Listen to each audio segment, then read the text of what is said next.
Hey, hello guys, welcome back to my YouTube channel Motors Madness once again. आज हम बात करेंगे कि अपना कार्बोरेटर प्रॉपरली कैसे ट्यून करें for better performance and mileage at same time. आप सोच रहे हो मेरी सारी वीडियो फ्लैट में ही बन रही है।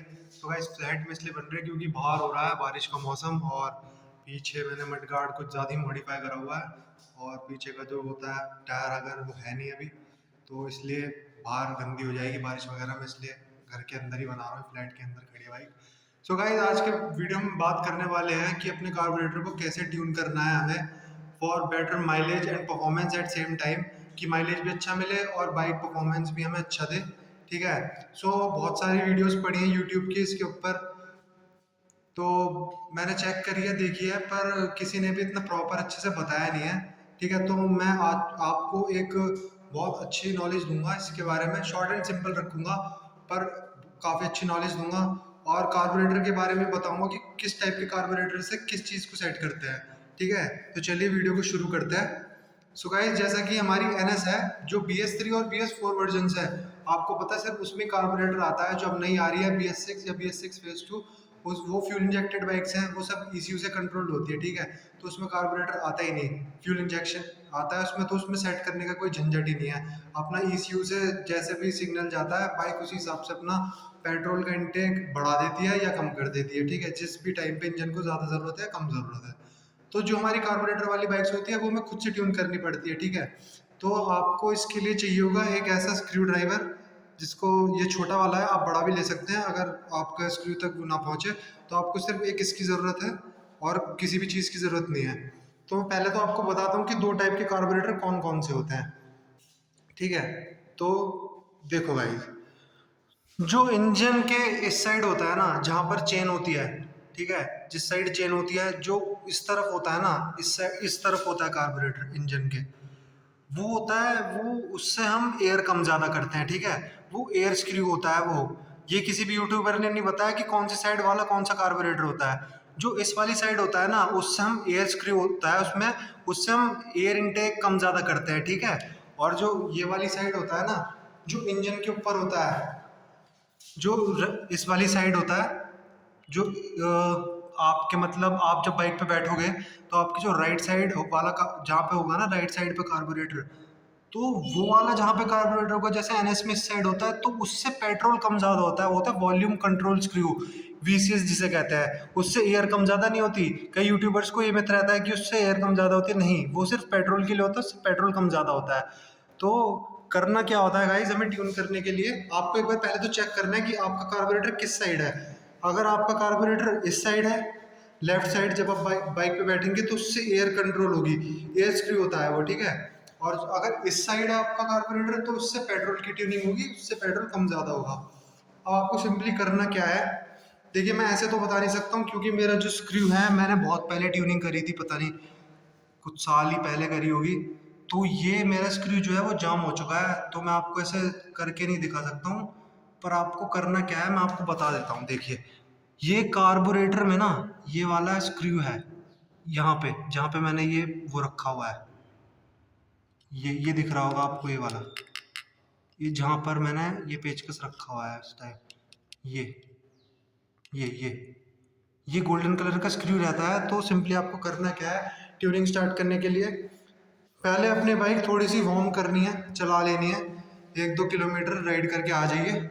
जब उसका इंजन वार्म हो जाए तो आपको सिंपली करना क्या है कि अपने बाइक को, ये जो आइडल RPM का स्क्रू रहता है, इसको क्लॉकवाइज घुमाएंगे हम। ठीक है, क्लॉकवाइज घुमाते हैं तो हमारा RPM बढ़ता है, एंटी क्लॉकवाइज घुमाते हैं तो RPM कम होता है। इसको घुमाइए RPM को, ठीक है, इसको 3000 RPM पे कर दीजिए, बिल्कुल 3000 RPM पे। ठीक है, उसके बाद आपको करना क्या है, जो ये मैंने स्क्रू दिखाया आपको, ये गोल्डन कलर का यहाँ पर जो होता है, ठीक है, ये जो गोल्डन कलर का है,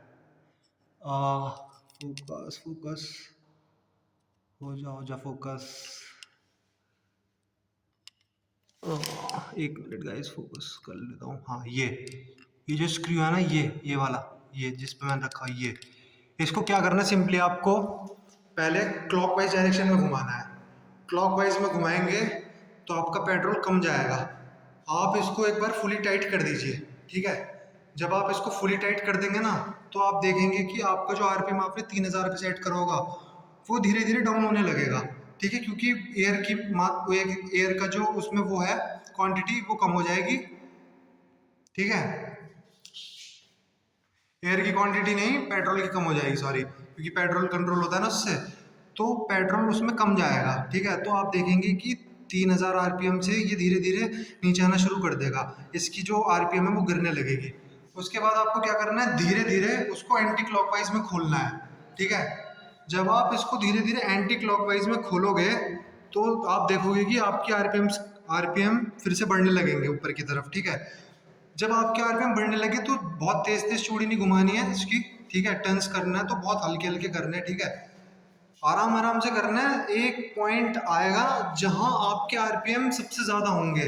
सपोज करिए आपने 3000 आरपीएम पे सेट करा था, ठीक है। तो आपके आरपीएम थोड़े से ऊपर जहां जाएंगे ना, आप जब इसको खोलेंगे एंटी क्लॉकवाइज, तो एक पॉइंट आएगा यहाँ जिससे आपके आरपीएम 3 से ज्यादा हो जाएंगे, ठीक है। जहां ये 3 से ज्यादा आरपीएम सेट हो जाए ना, आप इसको वहीं रोक दीजिए, ठीक है। अब आप देखेंगे कि ये जो है आरपीएम जब यहाँ पे हो जाएगा, ठीक है, तो ये स्टेबल रहना चाहिए, हिलना नहीं चाहिए। ये आरपीएम बिल्कुल स्टेबल रहना चाहिए। अगर आपका आरपीएम हिल रहा है तो आपकी ट्यूनिंग गलत है, आप दोबारा ट्यून करिए। अगर आपका आरपीएम हिल रहा है थोड़ा सा, तो आप उससे आधा पॉइंट रिच पे छोड़ दीजिए, ठीक है।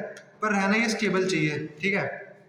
तो इससे क्या होगा, हमारे जो पेट्रोल और एयर का मिक्सचर है वो बिल्कुल एट पॉइंट होगा, ठीक है, बिल्कुल परफेक्ट होगा। इससे क्या होगा, जब आप मॉर्निंग में बाइक स्टार्ट करेंगे तो प्रॉब्लम नहीं होगी, बिल्कुल आराम से स्टार्ट हो जाएगी। जो मेरी बाइक है, मैं इसमें खुद से ट्यूनिंग करी हुई है, और सुबह के टाइम कोई भी प्रॉब्लम नहीं आती, पहले सेल्फ में आराम से स्टार्ट हो जाती है। करना सुबह होता है, कोई कोई स्टार्ट करके रेस देने लगता है, थोड़ी देर आइडल छोड़ दीजिए, ठीक है, बाइक को वार्म होने में टाइम लगता है। पर हाँ, ये है स्टार्टिंग प्रॉब्लम खत्म हो जाएगी बिल्कुल, माइलेज इंक्रीज हो जाएगा और परफॉर्मेंस भी अच्छा देगी एट सेम टाइम। माइलेज के साथ साथ परफॉर्मेंस भी मिलेगा। कुछ कुछ यूट्यूबर्स ने बताया था कि यहाँ से एयर कम ज़्यादा होती है, नहीं। एनएस में जो है यहाँ से सिर्फ पेट्रोल कम ज़्यादा होता है। इस मिथ में मत रहिएगा कि आप एयर कंट्रोल कर रहे हैं, यहाँ से एयर कंट्रोल नहीं होती, यहाँ से सिर्फ पेट्रोल कम ज़्यादा होता है, ठीक है। तो इस तरह से आपकी ट्यूनिंग एकदम परफेक्ट हो जाएगी। और मैं आपको बता देता हूँ, अगर आपका बोल्ट जाम है, जैसे कि अभी मेरा और रखा है, तो आप कोई भी WD-40 का स्प्रे आता है उसे डाल सकते हैं अगर जैम हो रहा है तो, ठीक है। या एक बार आप कार्बोरेटर खुलवा के क्लीनिंग करवा के उसको बोल्ट को सही करवा सकते हैं, ठीक है, जिससे कि वो सही वर्क करे, ठीक है। जो यहाँ पर बोल्ट होता है ना, अगर आप उसको क्लॉकवाइज घुमाते हैं तो उससे पेट्रोल कम होता है, और एंटी क्लॉकवाइज घुमाते हैं तो पेट्रोल ज़्यादा आता है बाइक में। ज़्यादा भी रीच नहीं करना है जिससे पेट्रोल ज़्यादा जाएगा फिर बाइक में, ठीक है। ज़्यादा पेट्रोल जाएगा तो माइलेज कमी होगी। हमेशा बिल्कुल परफेक्ट पोजीशन पे रखना है, ठीक है। आरपीएम हिलने नहीं चाहिए, स्टेबल रहने चाहिए बिल्कुल। अगर ज़रा भी हिल रहे हैं तो दोबारा ट्यूनिंग कीजिए, या तो उसको थोड़ा सा हल्का सा रिच साइड पे छोड़ दीजिए आधा पॉइंट घुमाकर, या थोड़ा सा लीन साइड पे, इससे हमारी ट्यूनिंग बिल्कुल परफेक्ट होगी, ठीक है। और आपके बाइक में इधर की तरफ कार्बोरेटर है ना, तो इधर की तरफ जो स्क्रू रहता है, ठीक है, उससे हम एयर कंट्रोल करते हैं। अगर उसको हम क्लॉकवाइज घुमाएंगे अब, ठीक है, तो उससे हमारी जो है वो एयर कम होगी, ठीक है। और एंटी क्लॉकवाइज घुमाएंगे तो एयर ज़्यादा लेगा। वाइस वर्सा इधर वाले कार्बोरेटर के लिए, जैसे मैं आपको बता चुका हूँ, ठीक है। तो ये होती है एनएस की ट्यूनिंग BS3 और BS4 वर्जन्स के लिए। ऐसे ट्यूनिंग करेंगे तो बहुत अच्छा माइलेज मिलेगा और performance at the same time. जो मेरी बाइक है अभी मेरे को सिटी में आराम से 35-36 दे देती है, ट्यूनिंग से पहले कुछ 30 निकाल रही थी, तो काफ़ी फ़र्क पड़ा है इससे ट्यूनिंग से। और स्टार्टिंग प्रॉब्लम भी बिल्कुल ना के बराबर हो गई है, कोई लैग नहीं है, एकदम बढ़िया थ्रॉटल रिस्पॉन्स है, और बहुत अच्छा टॉप एंड करती है, ठीक है। तो आपको सिर्फ यही करना है और कुछ नहीं करना है, इससे आपका माइलेज काफ़ी इंप्रूव होगा। आप एक बार चेक कर लीजिएगा, अगर आपकी ट्यूनिंग ठीक और माइलेज सही मिल रहा है तो मैं गाइस यही प्रेफर करूंगा कि आप इसको ट्यूनिंग को ना छेड़ें, क्योंकि ये कंपनी से होकर आती है, तो कंपनी के कुछ रिकमेंडेड सेटिंग्स रहती है, उन उस पर ही बेस होती है। अपने आप से ना छेड़ें। अगर आपको कम माइलेज मिल रहा है या थोड़ी कुछ प्रॉब्लम है स्टार्टिंग की, तो आप कर सकते हैं, या किसी स्किलफुल मैकेनिक से करवा सकते हैं जिसको एक्सपीरियंस हो, वो करता हो इस चीज़ को, तो आप उससे भी करवा सकते हैं, ठीक है। बस यही था, ऐसे ही आपका कार्बोरेटर परफेक्टली ट्यून हो जाएगा। ये एनएस के लिए नहीं, हर बाइक के लिए है, जिसमें इस साइड कार्बोरेटर है, उस साइड है, इस साइड तो पेट्रोल कंट्रोल होता है, उस साइड से एयर होता है। आप किसी भी बाइक में ऐसे ट्यूनिंग करेंगे तो आपको बहुत अच्छी परफॉर्मेंस और माइलेज मिलेगी सेम टाइम पर। ठीक है, ऐसा नहीं कि पेट्रोल ज़्यादा जा रहा है, परफॉर्मेंस मिलती है। आप अगर रिच कर देंगे ना पेट्रोल साइड को कि पेट्रोल बढ़ा देंगे तो आपको परफॉर्मेंस मिलेगी, टॉर्क अच्छा मिलेगा, पर आपका एट द टाइम माइलेज गिर जाएगा। ठीक है, आप ज़्यादा ही लीन कर देंगे तो बाइक स्ट्रगल करेगी स्पीड पकड़ने में कि ज़्यादा ही हमने पेट्रोल कम कर दिया और एयर ज़्यादा आ रही है, तो वो भी ठीक नहीं होता, इंजन हीट होता है उससे। तो आपको दोनों का मिक्सचर एकदम सही उसमें रखना है ताकि अच्छे से कंबस्शन हो और अच्छे से इंजन पावर प्रोवाइड कर पाए। तो बस यही था आज के उसमें। एक बार और बता देता हूँ लास्ट में। ठीक है, 3000 आरपीएम तक रखना है और उसके बाद आपको देखना है कि ट्यूनिंग के बाद जहाँ पे आरपीएम सबसे स्टेबल है, आरपीएम बढ़ रहा है, वहीं पे ही छोड़ देना है बस। ये आपकी ट्यूनिंग एकदम कंप्लीट हो जाएगी। ठीक है गाइस, अगर वीडियो से कुछ नॉलेज मिली हो तो ज़रूर बताइएगा, क्योंकि किसी भी यूट्यूबर ने ये नहीं बताया कि कौन से कार्बोरेटर से क्या चीज़ कंट्रोल होती है। ठीक है, तो मैंने कुछ नई इन्फॉर्मेशन दी आपको। अगर अच्छी लगे तो चैनल को सब्सक्राइब करें और अपने दोस्तों के साथ शेयर करें। अगर किसी कोई प्रॉब्लम हो रही है तो आगे मैं ऐसा नॉलेजफुल कंटेंट आपके लिए डालता रहूँगा। ठीक है, thank you guys for watching, like subscribe and share.